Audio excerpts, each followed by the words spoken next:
ఎప్పుడైనా మనకి ఆరోగ్యం బాగలేనప్పుడు, మనసులో చాలా బాధున్నప్పుడు, శరీరంలో శక్తి సరిపోనప్పుడు మనం ఎదురు చూసేది ఒకటే. ఎవరు నా బాధ తీరుస్తారు? అప్పుడు మనం చూసేది ఆకాశాన్ని. మనం ఎదురు చూసేది భగవంతుడి కోసమేనండి. ఒక్కొక్కసారి మనకి ఏం చేయాలో కూడా అర్థమవ్వదు ఆరోగ్యం పాడైపోతే.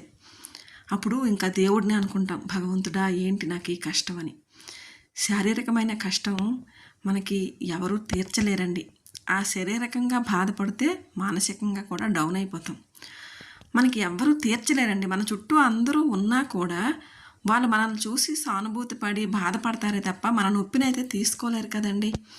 అప్పుడు మనం అడుగుతాం, ఎవరిని ఏం చేయలేమన్నమాట. ఎవరు ఏం చేయలేరు. మందులు ఇస్తారు, ఆ మందులు ఇచ్చినా ఒక్కోసారి తగ్గదు వెంటనే.